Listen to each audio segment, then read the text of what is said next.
એક ગામમાં દેવ જેવી પવિત્ર દેવાબાઈ નામે એક પરમ ભક્ત સ્ત્રી હતી. તે એક દિવસ રોટલા કરતા હતા. રોટલા કરતા કરતા એક રોટલો સારો ફૂલ્યો. તેથી તે રોટલાને તાવડીમાંથી લેતા જ વાહ વાહ, આ રોટલો મારો ભગવાન આરોગે એવો થયો છે, આમ બોલ્યા. પછી રોટલા દાળ કરી પોતે જમી, ટોપલામાં રોટલા અને દાળનું હાંડલું ભરી મૂક્યું ને ખેતરે ભાત દેવા નીકળ્યા. ત્યાં તો તેમનો ભાવ પૂરો કરવા ભાવિક ભક્તોના ભગવાન શ્રી હરિ પોતે બાવા વેશે સામા આવી કહે, माई बहुत भूख लगी है, बहुत दूर से आता हूँ, थक गया हूँ, अब पाँव में चलन शक्ति नहीं रही है, इसलिए कुछ रोटी बोटी होवे तो दे, भगवान तेरा कल्याण करेंगे. દેવાબાઈ કહે, મને તો સ્વામિનારાયણ મળ્યા છે ત્યારથી મારું તો કલ્યાણ થઈ રહ્યું છે, પણ તારે રોટલો જોઈએ તો લે આપું. આમ કહી ટોપલો નીચે મૂકી માહીથી રોટલો લઈને કહ્યું, લે રોટલો.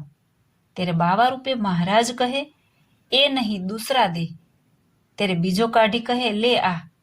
ત્યારે મહારાજ કહે, એ भी नहीं, इसके नीचे से नीचे चौथी रोटी है, वो मेरे को दे, वो मेरी रोटी है. बाई कहे, महाराज ये रोटी तुम्हारी केवी?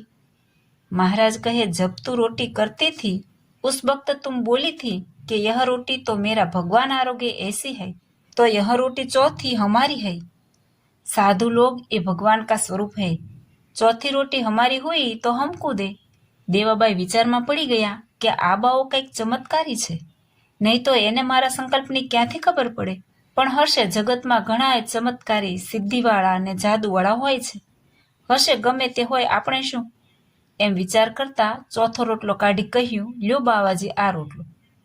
પછી મહારાજ હસતા હસતા રોટલો લઈ જમવા માંડ્યા.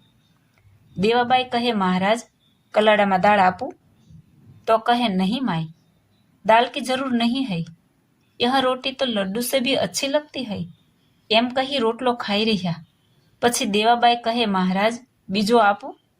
તો કહે, ના माई, अब उधर पूर्ण हो गया. माई तुमने अच्छा काम किया, मैं तुम्हारे पर बहुत प्रसन्न हुआ हूँ.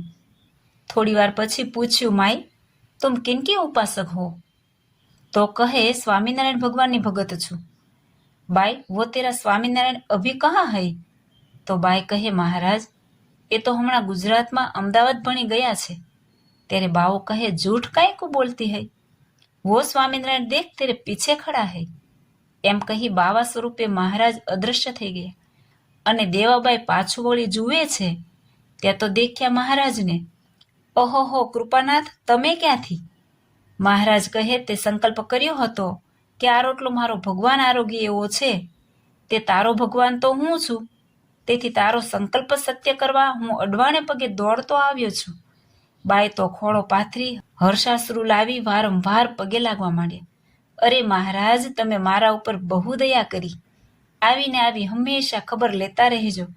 મહારાજ કહે, આ લોકમાં અમારી જે ક્રિયા છે તે ભગવાનના ભક્તોના અર્થે છે.